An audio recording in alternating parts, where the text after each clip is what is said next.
Well, according to my computer, that's 7 o'clock, so we'll officially start the meeting. Thanks very much for everybody that's attending. That's really good. Couple of housekeeping notes for you. If you could please leave your settings on mute. We're expecting quite a large number of people. Yeah, we've got over 60.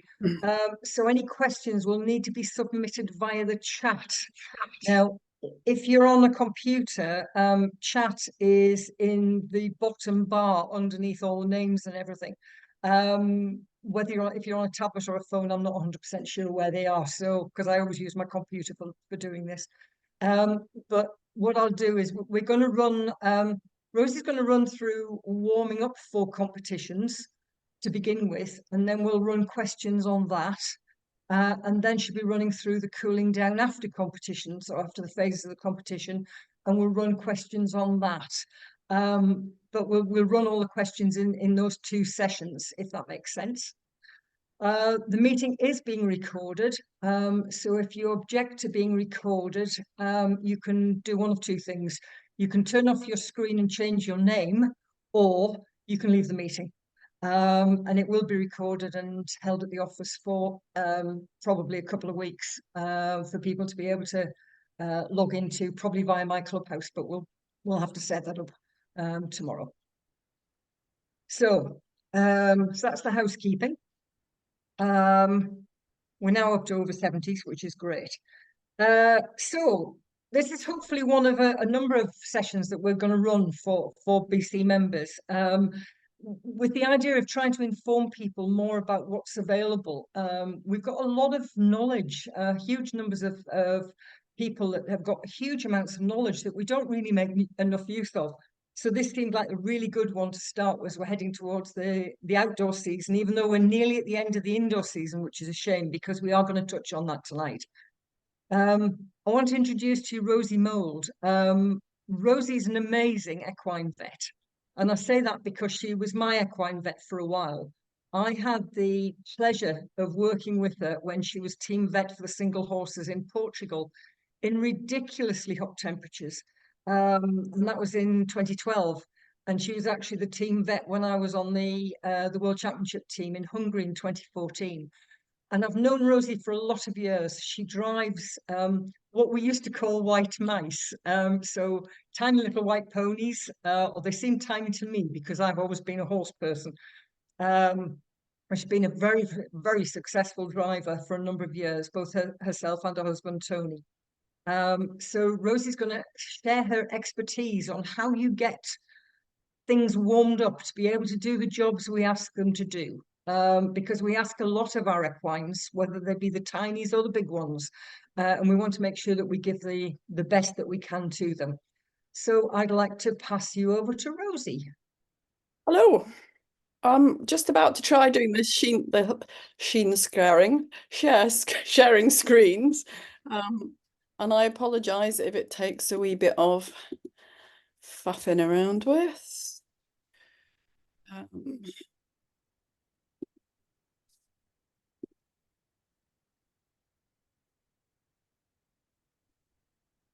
Now then. Well, we've definitely got a shared screen, which is the warming up for competition front page. Have you got the whole thing? Yeah, the one full page. That one. Have you got it now? Yeah. Okay. Right. So I apologize if I'm a bit of a numpty with this stuff, but yes, hello everybody, and hopefully I won't bore you for too long, but I've been asked by BC to talk about warming up and cooling down with reference to carriage driving competitions. I have to say I do not profess to be an expert, but I kind of share a little bit of expertise with what I've done, and also because I carriage drive as well. So there are various reasons for needing to warm up, and what we need to consider is, first of all, the welfare of the horse, and second, that you're trying to optimize performance while you're warming up. And then I'm going to talk about what warming up is, how it should be done, with the emphasis on not every horse or pony being the same. Obviously, they vary from very small to very large and very athletic to not quite so athletic. And I also think that the warm-up is an opportunity for the driver and the back stepper, and not everybody takes that opportunity. So it might just put a slightly different slant on things and maybe put a few thoughts in your mind. So what is warming up? Well, essentially from a sort of scientific and veterinary point of view, it's encouraging the muscles, the joints, and the tendons to operate through their full range of motion. So that is basically going as far as they can in order to get the best suppleness of movement with whatever is coming next. Just for a point of, in case anybody doesn't understand what a tendon is the structure that usually goes between a muscle and a bone. So it is constructive in the bending and movement of a joint.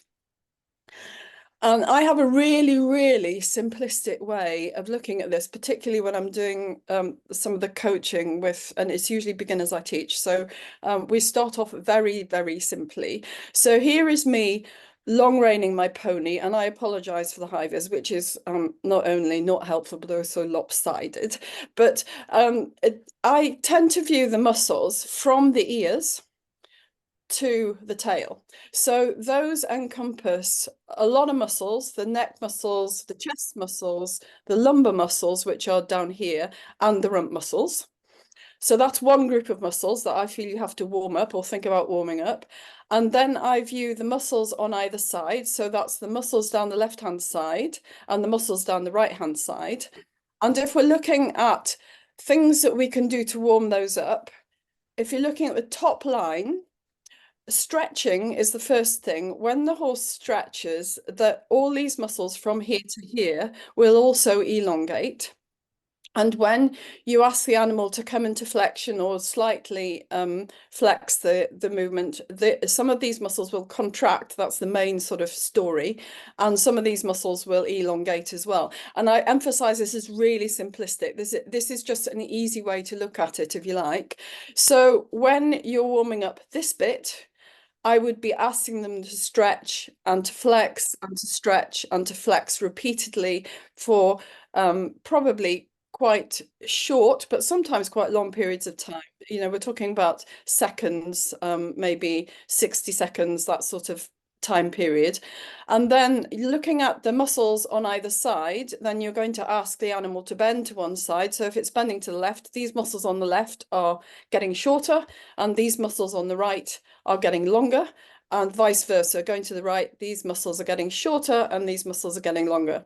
Very simplistic, sorry, but I find it an easy way to explain to people what you're doing. And obviously it kind of ignores the limbs at the bottom and the feet and all the rest of it, but and that comes into it too. But moving on, so tendons are elastic structures. So what happens is they stretch so far and then they contract. And as they stretch and contract, they get stretchier and stretchier. Up to a certain point. So here is me illustrating the point with a piece of elastic. I hope it helps. So here's my little video to demonstrate the elasticity of tendons. Here's a piece of elastic between my thumbs, and I've got a tiny bit of pressure on it so that there's a little bit of movement in it if it wants to go.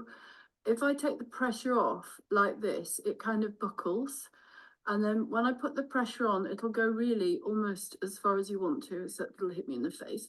But it will stretch a massive amount. And that's the best comparison I can to give you towards the movement of tendons as you warm them up. So as you warm them up, they start at this sort of slightly pressurized position. And then you're warming them up doing this, like this. But what you actually need them to do in the competition is this, and then back to compression again, depending on which joint they're attached to or which position they are in the body. But you will not be able to get them to stretch that far nearly as easily unless you've already done a little bit of this. So I hope that makes sense. But so you need to do a little bit of this in order to generate the maximum potential of those structures. Oh, So sorry. here's my little video to You demonstrate. don't want to see it again, do you? Right. So that kind of illustrates that you need to stretch and extend structures in order to get the maximum function out of them. But the other thing that we have to think about is that not every animal is the same. And with the horses I deal with, I mean, they are vastly different. These three all happen to be some sort of shade of muddy grey. That's about the only comparison. But the one on the left here is my driving pony. And if you're looking at the angles, I'm hoping that everybody knows what I'm talking about, but here's the cannon bone, here's the fetlock joint, here's the pastern, and the pastern has the pastern joint in the middle of it. And then here is the foot, which contains the pedal bone, and the pedal joint is in here. And if you have a look at him, his flexion on his fetlock is pretty good. It's about 90 degrees. Well, I sometimes go and vet animals where you can get this foot right up here, so you can actually bend that joint through way past 90 degrees, and particularly young animals, and particularly the sort of warm-blooded animals can flex a very long way. But he's not bending very much in this bit, but you can see there is an angle between his pastern and his foot. If you drop the line between the two parallels of the front of his foot and the back of his foot. He is a youngster. You might expect that to be even bendier, but I would say he's probably less bendy. He's got a lower angle of flexion here on the fetlock joint, and there's very little happening on this pastern joint, but a little bit more on the pedal joint. And now I've managed to get the whole of my people on my screen on top of the next one. Right, okay, managed to get rid of you. This one is an elementary dressage horse, and it's actually an Irish draft type horse, and you can see that his flexion is actually pretty rubbish if you want to compare it to the others. So he doesn't bend nearly as far, but he can still compete at whatever level he needs to compete. And you need to think about that when you're warming up. So to me, this animal will probably require a little bit more effort to get the function out of this structure, being just an example of part of the horse, than these two animals. And I think you can view your own animal and make this depending on its anatomy and what you're expecting of it as well. Oops. Try the next one. Okay. So why do we bother warming up? Well, we're going to try and increase the elasticity of muscles and tendons. We're going to try to increase joint mobility, which will give you better, smoother strides and better transitions. And we're also going to exercise the heart muscle and the respiratory muscles, which are part and parcel of the whole process, aren't they? And the respiratory tract consists of the nostrils, the windpipe, the lungs, the diaphragm, which is in the middle of between the abdomen and the thorax, and the intercostal muscles. And again, you're preparing them for that extra effort, because believe me, they do have a big effort doing carriage driving. And if you're not coming puffing out of the dressage test, then you really haven't tried hard enough. And at the same time, this decreases the chance of injury, because all those structures will be warm and not suddenly asked to move in a different plane or at a different angle or to a greater capacity than they have been previously. And you are much less likely to flare up existing problems. And I do recognise that most of our horses and ponies have existing problems. You don't get to have a decent carriage horse without it having a reasonable amount of mileage on it. So looking at the breathing muscles, I mean, you may all be familiar with this picture of nostrils that are enlarged, dilated, and that is to get more airflow into this airway. This is actually a sick horse, but it kind of illustrates the point quite well. And you will want to warm your horse up so that its nostrils are dilated. You might not want to go quite this far, I have to say, but you want to make sure that the breathing rate is increased, that the horse is making a reasonable amount of effort, but you then need to calm everything down a little bit before that extra effort is asked for. And here is just a little bit, you'll have to excuse me, I'm a bit of a geek about anatomy, but this is just to show you where the breathing effort comes from. So here's front end of horse, here's back end of horse, here's all its guts. And then this structure here, hang on, are we right? No, sorry, this structure here is the diaphragm, which is a big muscular structure between the chest and the abdomen. And as it comes backwards, the lungs expand, and as it comes forwards in this diagram, the lungs contract. And at the same time, these intercostal muscles, so these are the muscles between the ribs, do the same. So they get bigger, which allows more air in, and get smaller, which allows air out. And then there's this thing here, which is the horse's heart. And it is the most fantastic organ, a horse's heart. It is just amazing. So these animals were bred to exist on plains and to exist in herds and forage for food and to respond to to predators, because they are prey animals and they're operating as a herd and a prey animal. And a prey animal needs to be able to go from 0 to 60 in a split second. And that's why this organ is such an amazing thing. And that's actually why we can do all this stuff with horses, because they have the capacity to go from a really, really low resting heart rate, lower than ours, to a really, really high exercising heart rate. And this is to show you what happens to the heart rate. This is actually not a horse, but it's just for illustration purposes. On the bottom here is time, and up here is the heart rate. And if this compares to a horse, you would have a level here of about 40-ish. So the lowest points are something around 40. There can be quite a lot lower actually. And as the horse makes a little bit effort, as you're warming it up, the heart rate comes up, it goes back down again, a little bit more effort, down again, a little bit more effort, down again, a little bit more effort, down again. And that compares really nicely to the elasticity of the tendon diagram. You're not aiming to put the horse into this sort of heart rate straight away. What you want to do is give it a bit of effort, let it slacken off, give it a bit of effort, let it slacken off again. And if you have a look at this bit in the middle, this is more like what might be happening during a dressage test or even the marathon, although I guess the gaps here of a lower heart rate would be greater between obstacles on the marathon. But this heart rate is probably going to go way up to sort of 220, 240, maybe even higher than that from 40. And that's a massive, massive increase. It's an amazing organ. And so it's going to go right up here and then drop down when the horse gets a bit of a breather between, you know, maybe lengthened strides back to working trot or something like that, or in an obstacle and out of an obstacle.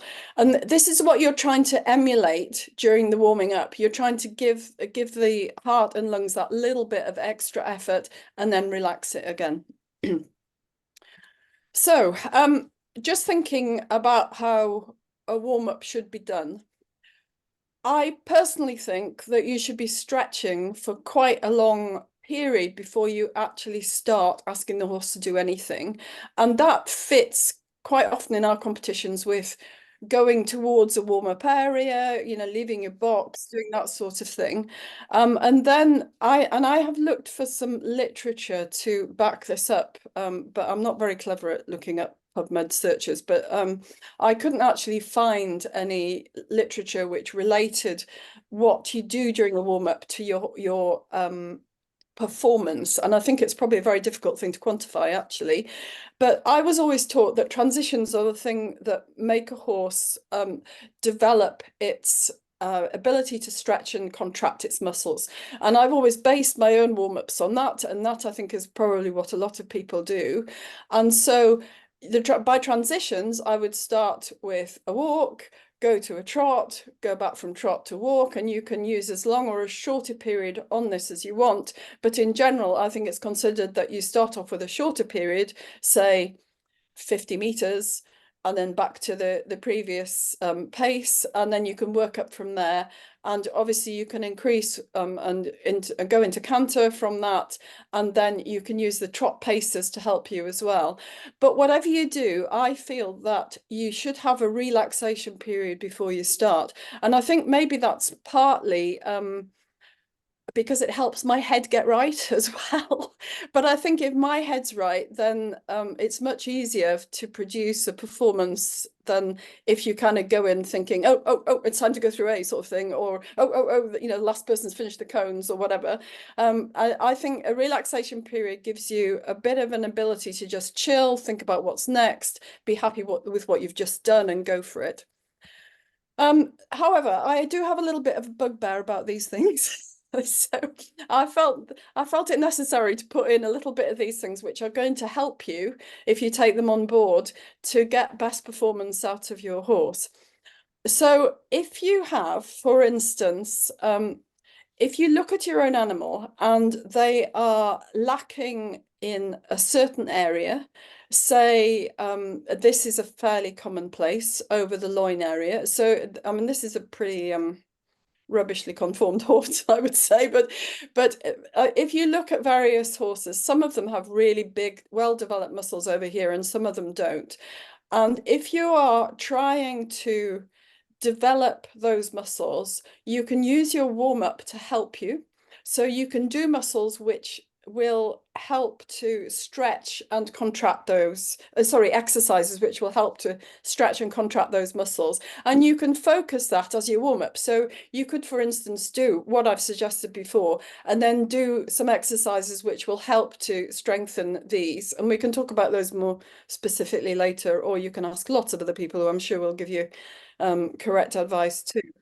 But the other thing that you need to look at is foot conformation. You know, the old phrase, no foot, no horse, never did ring truer, really.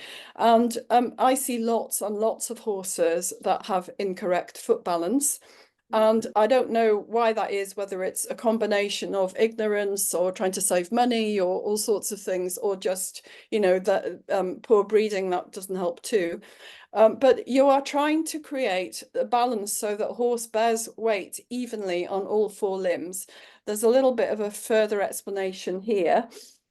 So on the right here is a normal foot and lower limb conformation. And you can see there is a straight line. This is the fetlock joint, this is the pastern joint, and this is the pedal joint that I was talking about before. And the ideal is to have a straight line between those and to have a parallel between the front of the hoof and the back of the hoof when you're looking from the side. This is known as a broken back angle because there's a straight line here and then there's a straight line there, and they join there, and the angle is towards the back of the horse, and then this is vice versa, broken forward. So if you look at this poor creature, it has a broken back angle. So there's a line here, and then there's a line here, and it's not weight bearing correctly on any of its leg when that's happening. And it's something that it's really going to help you if you get it right. And lots of farriers will give you plenty of assistance with this.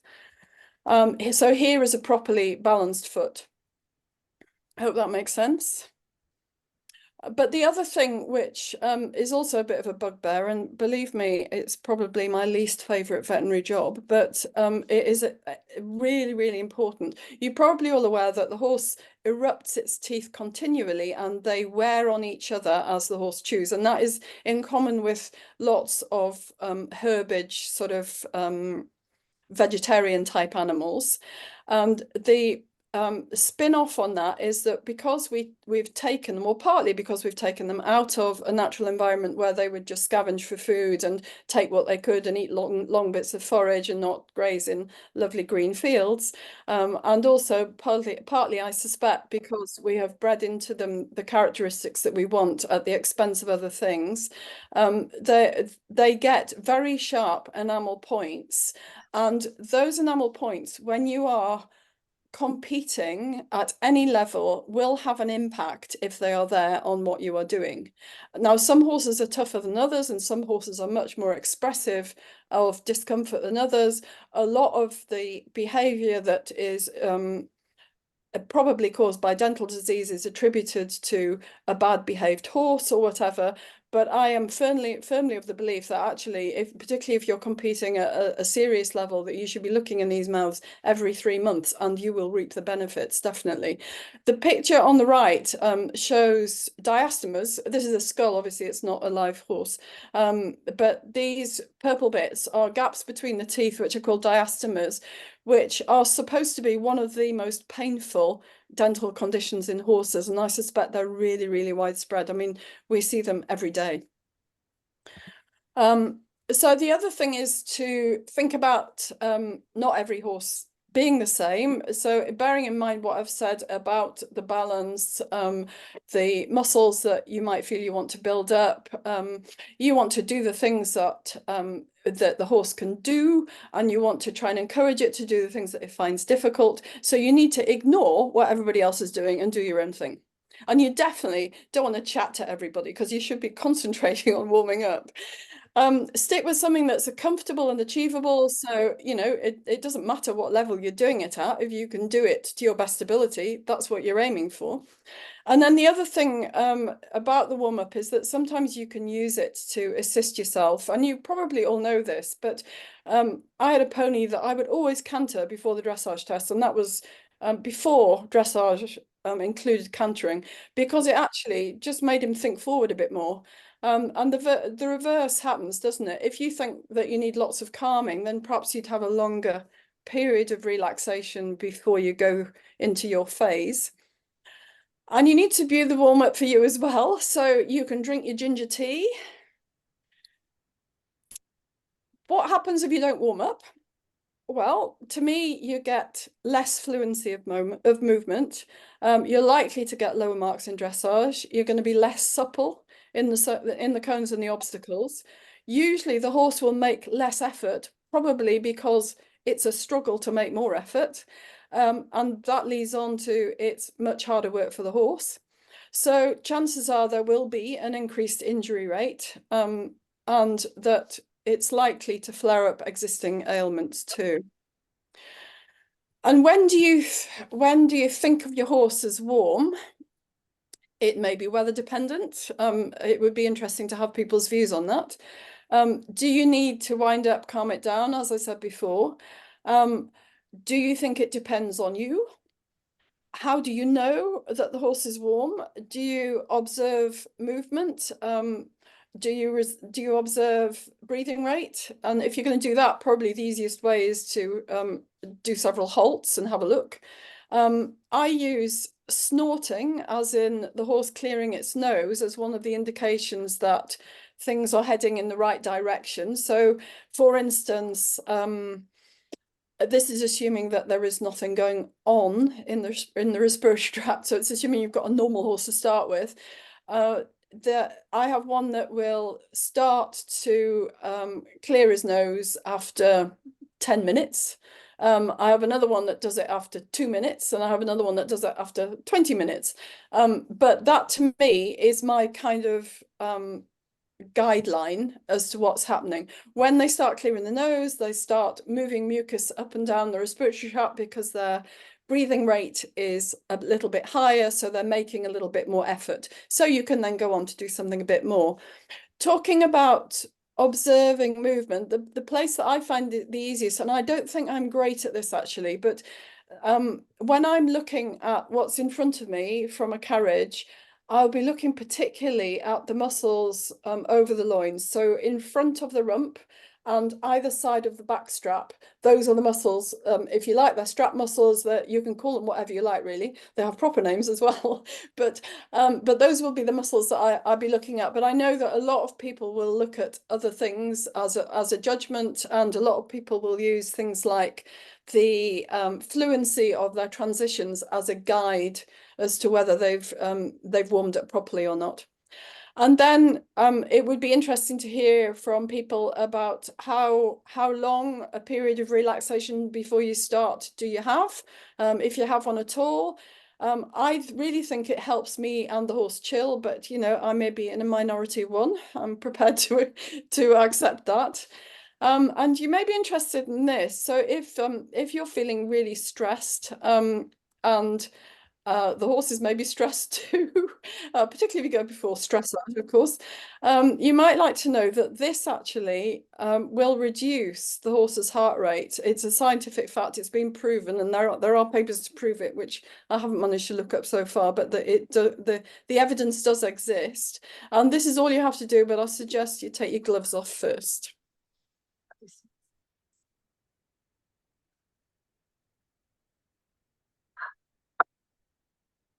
There you go. So I think that probably concludes my whistle-stop tour of warming up. Sorry, Rosie, you froze for a minute there. Right. So I don't think that video played. Do you want me to play it again? Yeah, go on, Okay. because it's cute. And I love people getting grease underneath their fingernails, you see, so Oh, you got to take your gloves off first. absolutely. Well, that's brilliant, Rosie. Thank you ever so much. So it's a stop tour indeed, but you covered an awful lot there, which is quite impressive. I know I've had a number of different horses over my carriage driving career, and they all needed completely different sessions of warming up. And it was very obvious what suited one and what didn't suit another. But equally, they might change from one competition to the next. So that was always quite entertaining because you never actually knew what mood they were going to be in when you actually went to the competition. So I'll start the questions off anyway for the warming up part. So how long would you warm your ponies up for if you were driving one of your singles at a competition? How far in advance of going in to do your dressage test would you be in the carriage and starting to warm up? I think this is pretty individual, but I would tentatively suggest a minimum of 20 minutes. And I don't think that's nearly long enough for most of the ponies that I've driven. I think they're just starting to kind of move fluently at 20 minutes, but I would normally put to an hour before the dressage and an hour before the cones. I think the marathon is a little bit different, isn't it? Because you're probably not going to do all this before a section A. So I'd be interested to hear what people's views of it are, though. There's no comments come through so far. So please, if anybody's got anything that they would like to comment on or question on, please put something in the chat box. We'd love to get some questions from you. You can, if you wish, there is a mechanical hand you can put up in front of your face, but because we're up to 97 people, it's difficult to scroll through all the faces. So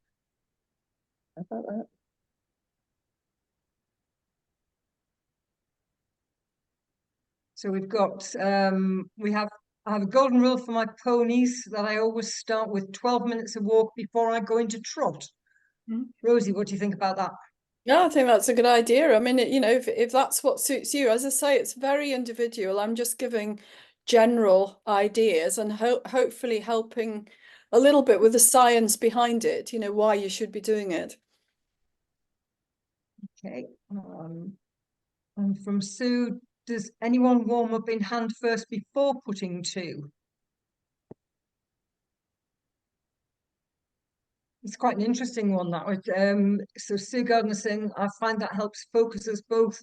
So it'd be interesting to know, Sue, if that is actually at events or particularly at home, or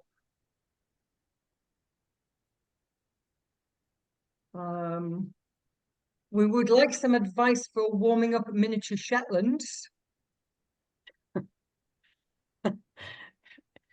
What sort of advice is that? Yeah, I mean, just lunging springs to mind, doesn't it? But specifically with what in mind, I was kind of thinking. right. Okay, we'll see what they come back with. what sort of stretching exercise would you suggest before you put to, or after, or both? Yeah, sorry, I didn't read that very well. So what sort of stretching exercises would you suggest? Is that before you put to, or after, or both? Oh, both, definitely. Yes. I mean, if you're prepared to spend time stretching, it's always time well spent, in my opinion. I have to confess that sometimes at home, my life is too short to stretch before and after exercise, but I don't think you can go wrong with it. I mean, I think it's always going to help. Okay.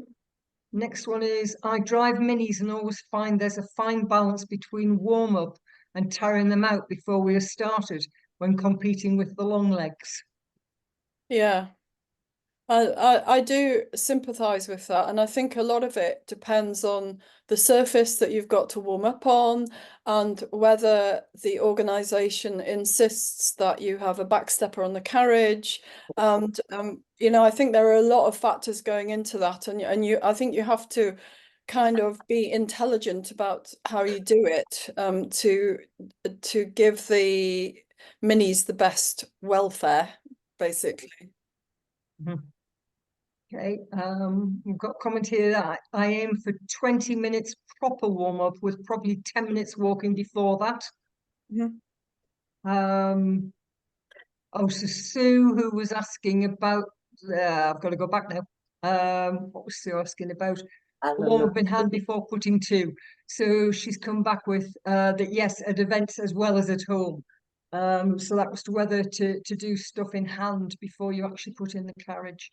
Absolutely. Yeah. Why not? I mean, it's particularly as they're having to work less hard in hand. I think it's a great idea.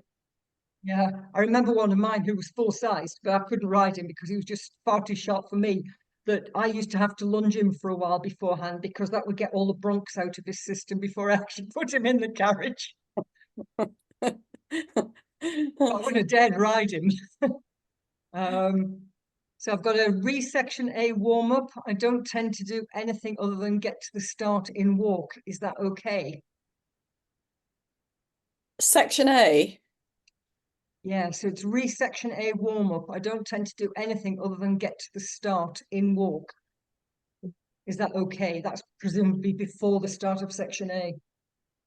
Yeah, well, that's a good question. I mean, ideally it wouldn't be, would it? Because you're going to set off at a trot on section A, and then you're going to expect your animal to trot for the next half an hour or whatever it is. So ideally you would do a little bit more than that. But like with sort of relation to the previous question, you've got a big effort ahead of you as well, haven't you? So you want to kind of minimize the impact on that too. And I think it's quite difficult. And I think from experience, a lot of it depends actually on where you are. You know, if you've got a surface that you're able to do something reasonably on, then that's great. But a lot of the time you haven't, have you? You're just kind of in a narrow area, or you're on a road, or it's you have to compromise somewhere, basically. Okay.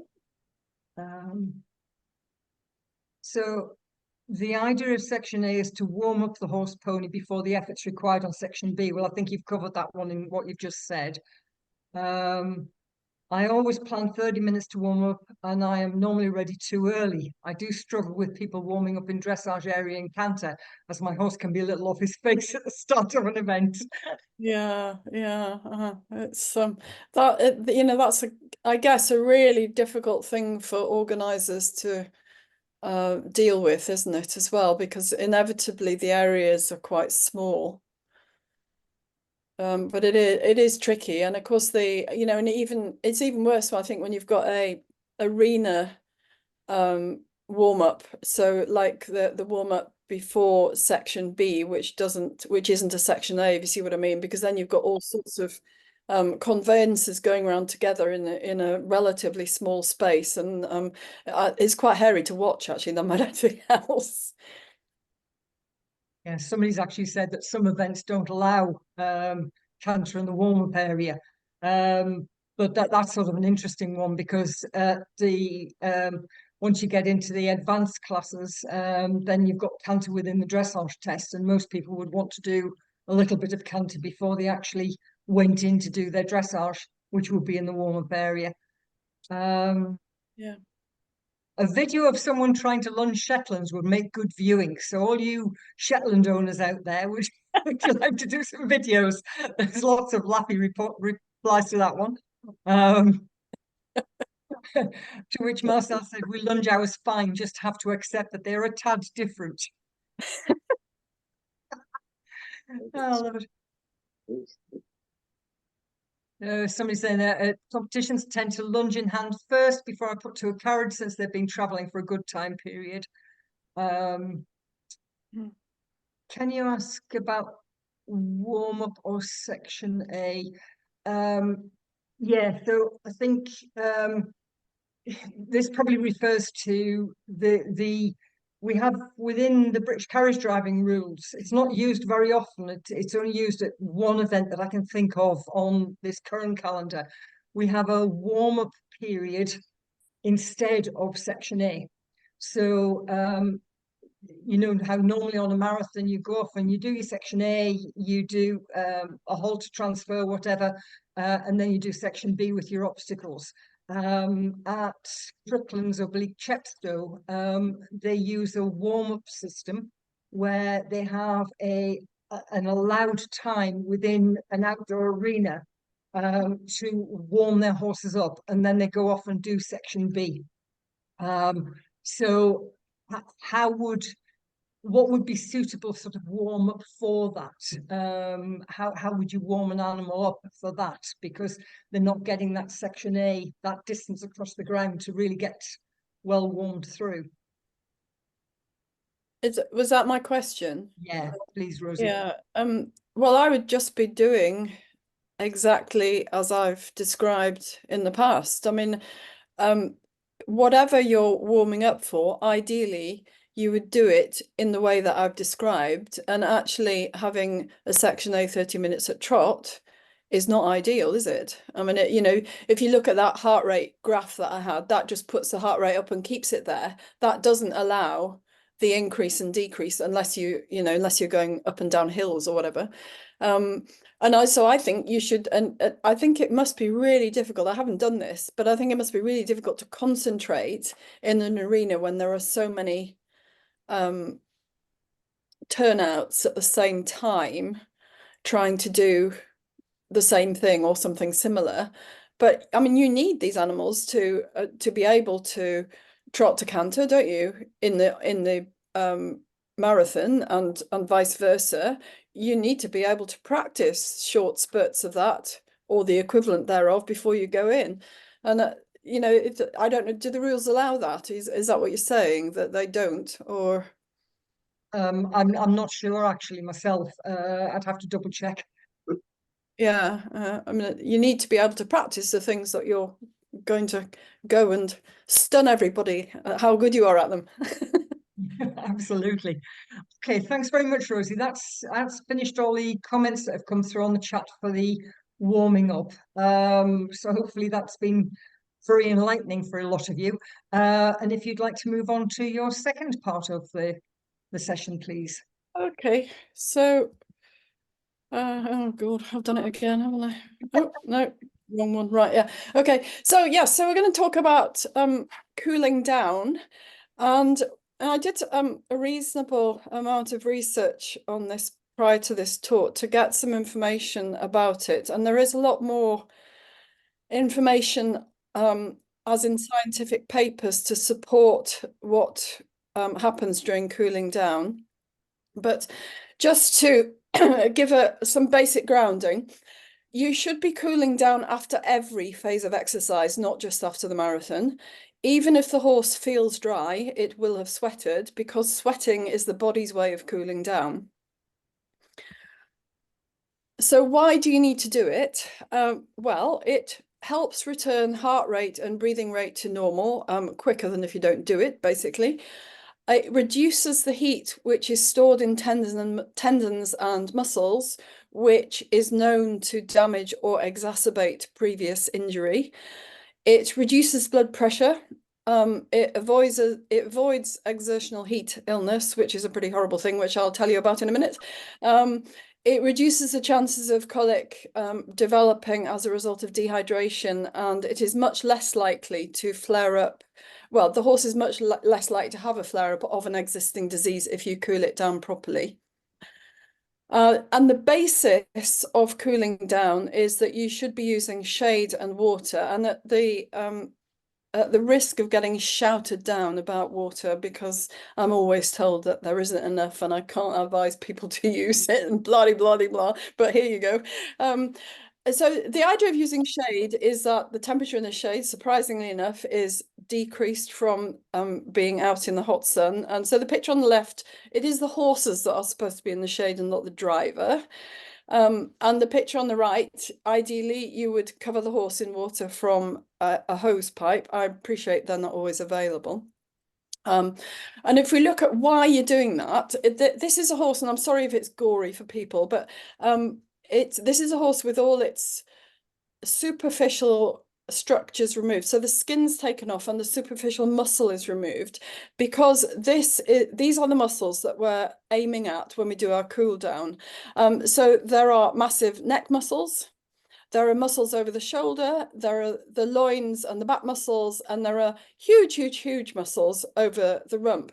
And the reason that the horse is so capable of increasing heat in the muscle is because its muscles are at least 4, 5, 6 times as thick as ours, and it is working, as we discussed earlier, much harder than us, because it's able to move its heart rate from 40 to 240 or whatever, and that accumulates muscle. If you think, I know I'm a little bit geeky again, but those of you who know me know that I do a reasonable amount of keeping fit. And if you go to a gym, you get hot because you're using your muscles.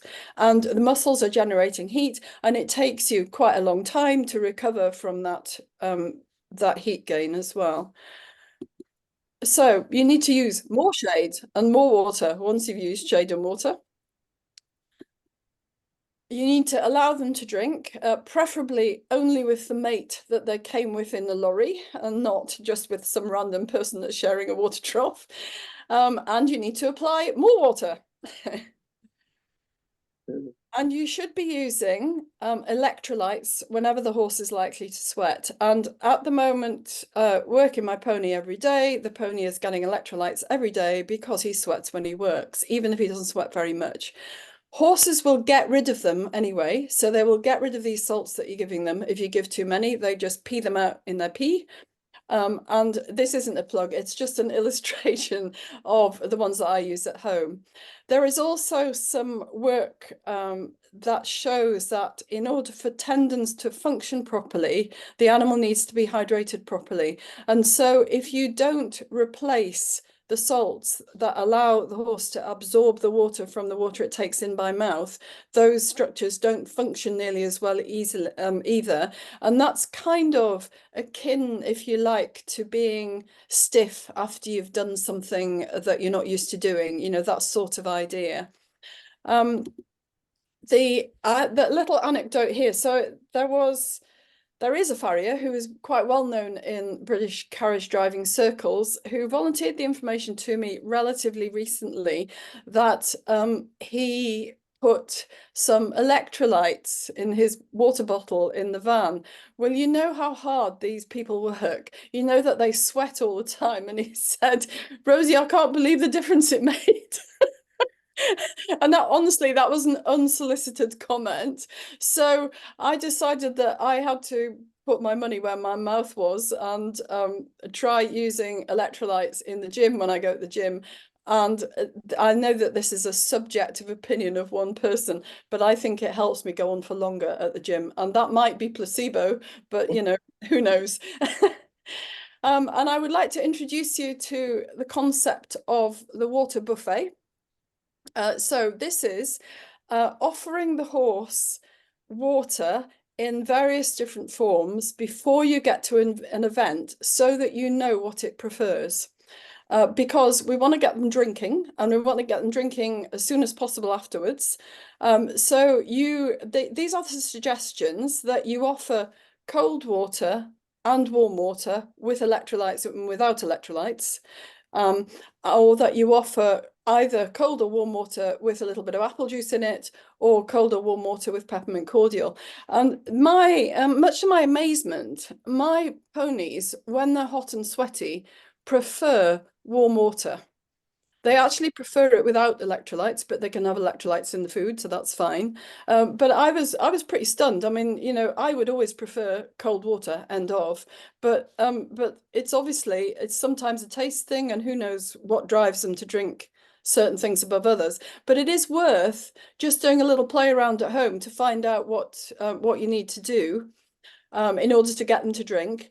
And then you can be prepared at the competition. You can actually put this out ready after before the marathon, before you set off, so that you know that it's going to be there at the time.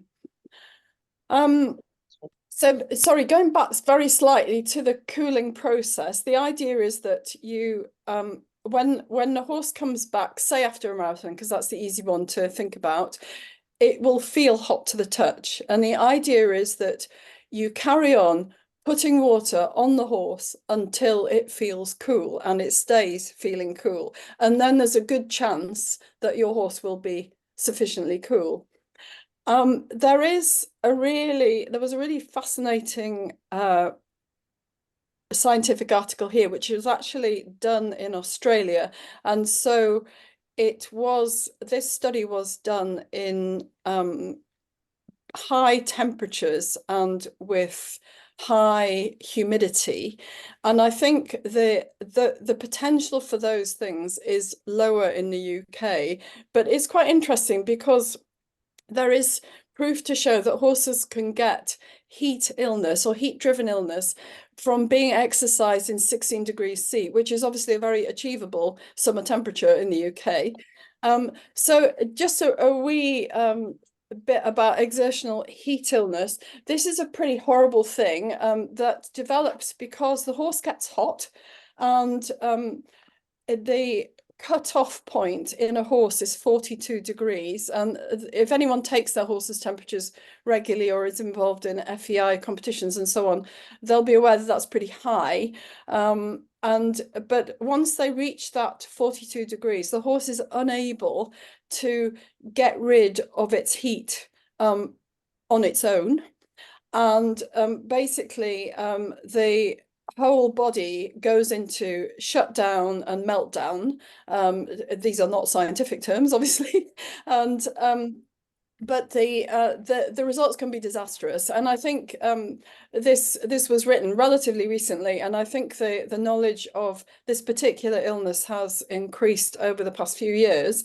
But these horses start as being what's called irritable and kicking out. So they start by changing character a little bit, if you like.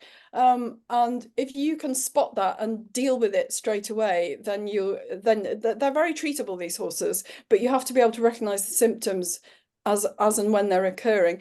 And there are 5 different phases of this. Well, it's been divided into 5 different types of symptom, and they develop from being irritable and not wanting to stand still, through kicking out at everybody and looking bizarre and spaced out and wobbly, and then you kind of don't want to know the rest, really, do you? But the really interesting thing and this was for me, that despite all this wonderful research on what happens and how it happens, and I could bore you for hours about it, but the essentials of it are the same as everything else. You need to cool the horse off by giving it water and pouring water over it for a long enough period until it goes cool.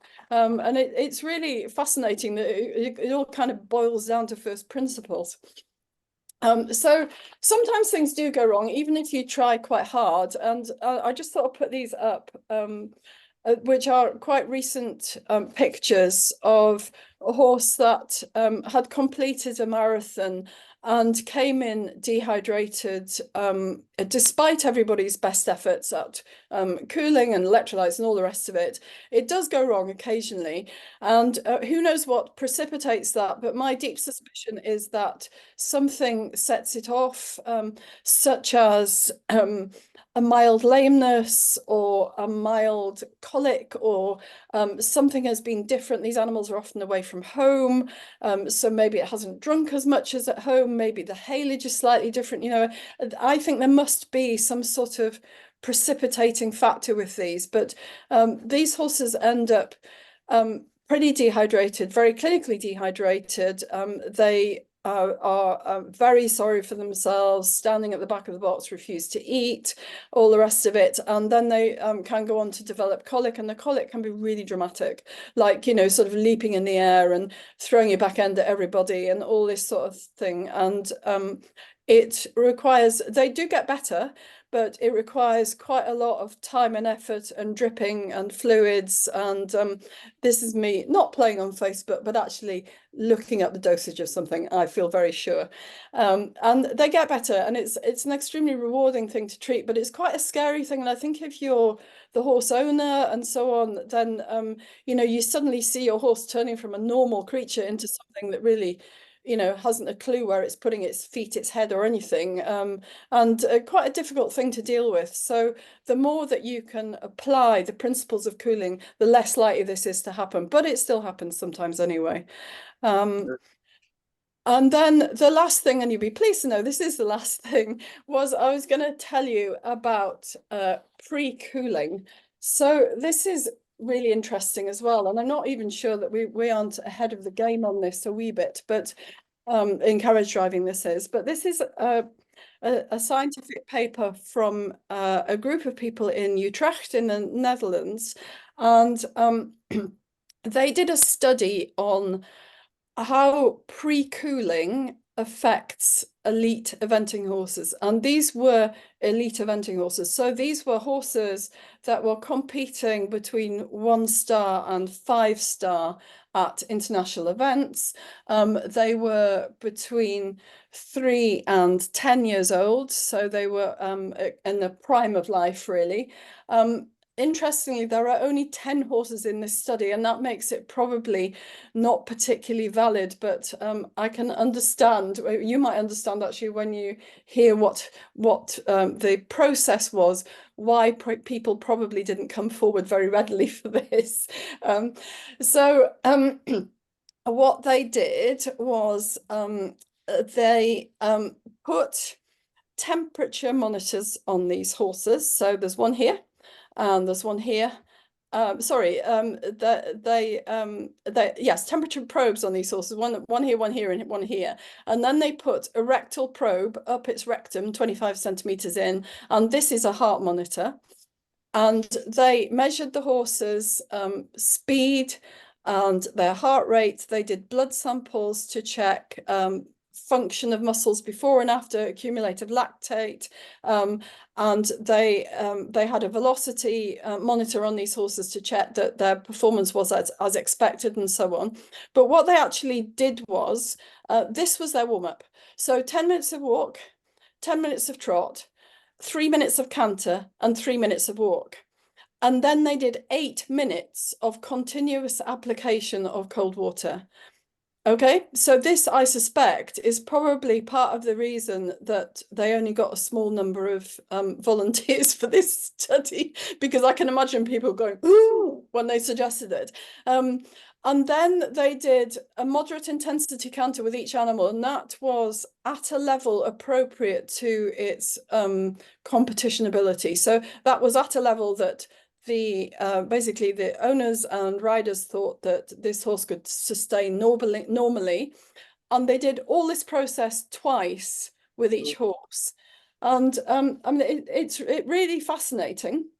How they managed to keep that rectal probe in at B during canter is beyond me, but they obviously found some way of doing it. They stopped any test. They considered the maximum temperature of the horse to be 41 degrees. None of them reached that, so they didn't need to stop any testing on that. And the whole thing was done in moderate environmental conditions. So that was 18 degrees, which is very similar actually to our summer, isn't it? Now then, have I missed anything out? No, okay. So this was the result of the study, that pre-cooling leads to smaller rises in rectal and skin temperatures in moderate environmental conditions. It is most beneficial after 20 minutes of exercise. And it kind of, I think it has a great potential to be applied in the driven marathon. I think there's absolutely no reason why you shouldn't apply it in the other phases as well. But obviously the marathon is the one that's going to make the horse hotter and drier. We already, of course, do some, or some of us already do some of this in the halt in the marathon. But in my opinion, it's proof that we should be doing it, and we probably should be doing more of it, as in cooling the horse down at the halt before they go into section B. Encouraging that none of these horses' velocities or performance were altered by 8 minutes of cold water at all. So that was my little fun bit of the literature search, and I thought I would mention that it also happens to human athletes, and they do exactly the same with them. They immerse them in cold water, and I think, what was it? Yes, if you're a human and you go above 40.5 degrees, you get chucked in cold water to recover. So a few credits. Lots of people have provided me with photos. Thank you very much. These are the references on the right that I've used, and Louise and Mike McCutcheon were really helpful, and not only gave me bed and breakfast, but also helped me with my PowerPoint. So thanks very much for listening. Happy to answer questions. That's it, I think. Brilliant. Well, we've already got a few. I personally was fascinated by the pre-cooling thing, because I remember on hot days and the horses always got them sweaty at the halt, you'd probably use copious amounts of water. But on cool days, you probably wouldn't, but it sounds as though we probably should. So do you want to stop your sharing, Rosie? And then I can get some more people up on the screen. We've already got a couple of things come in, so let's go back to the beginning of them. Right, so first one was, are salt licks a good idea? Himalayan rock salts, mine love them. To confirm that we should be using electrolytes in the winter as well as the summer. So confirm that we should be using electrolytes in the winter as well as the summer. Yeah, whenever the horse sweats. So definitely. I think the Himalayan salt licks are a great idea, but you'd have to be sure that the horse was taking them all the time. And they only, as far as I know, I'd have to check actually, I don't know what's in them exactly, but they probably don't have bicarbonate in and so on, which would be in electrolytes. Yeah. Am I correct in, or is this a myth that you can't actually over electrolyte? Yeah, because they just get rid of them. Yeah. Okay. Electrolytes, how are they fed? In food, water? Salt in the food is not enough. No, salt in the food is not enough, but it's a good start. And they, I mean, the easiest way to get them in is in food, because I've never, none of mine have ever refused them, put it that way. It was thought originally that they should go into water, but I think they've proven that that's not the case. They just need to go into the horse. Okay. Right, Rosie, you may cover this, but scrape or not scrape? I've always been advised not to scrape, and in many years of riding competing have followed this. Flood the equine with water and let it evaporate naturally. I have looked at the research which seems to endorse this, but what is your recommendation given this audience? I think we've ditched the scraping these days. It was very controversial, to be perfectly honest. The important thing is the cold water, and the idea is that it evaporates and it takes the heat of the horse off with it. And the idea of scraping off was that you removed it straight away, walked the horse around a bit, and then put cold water on as well. And both of those things work, I have to say. But I think current thinking is that if you can apply cold water continuously, that is for the greatest benefit of the horse. The problem being, of course, that those facilities aren't always available. Indeed. In fact, that comes on to the next one, which is drenching better than spraying? It's currently used a sponge which wastes lots of water onto the floor, but considering garden pressure spray would still cover more, will cover more horse balance, but wouldn't drench in the same manner. So I think the question is sort of like, is a spray which is a gentle amount of water better, or is copious amounts of water better? I think probably the answer is copious amounts. Depends on the pressure of your hose. But I mean, anything's better than nothing, but the more you can give it, the better, I think is the rule of thumb. Yeah. Will a higher temperature reduce performance? I'm not sure what the person asking means, whether they mean higher external temperature or the horse's temperature, or... I don't know that we know the answer to that, except if it goes beyond a certain point. But we do know that the cooling will decrease it quicker. So I don't think I can answer that one. I'm not sure. But you would kind of think that maybe it does, you know.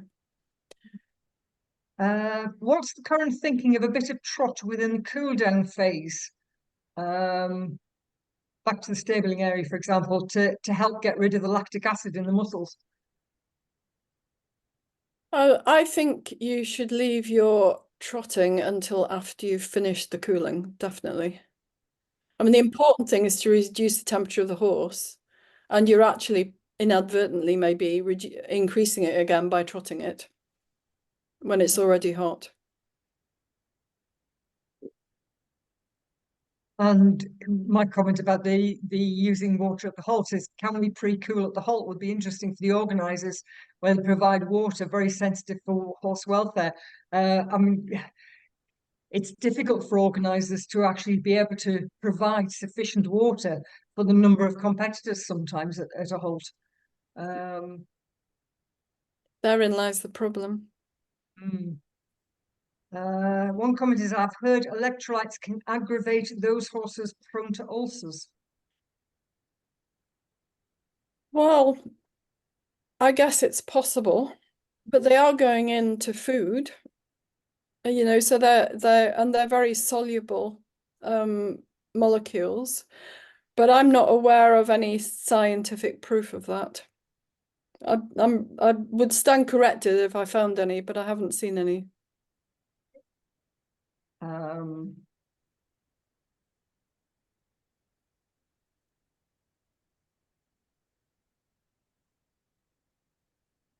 Is it total body drenching, or should more attention be paid to the pulse points?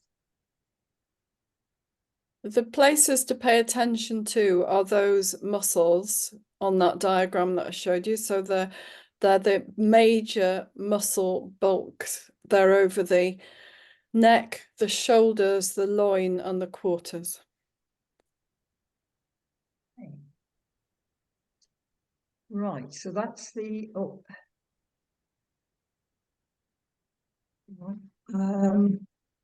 if pony starts to shiver, should, and then I can't read the next bit, it's got garbled, I'm afraid. From Sally. I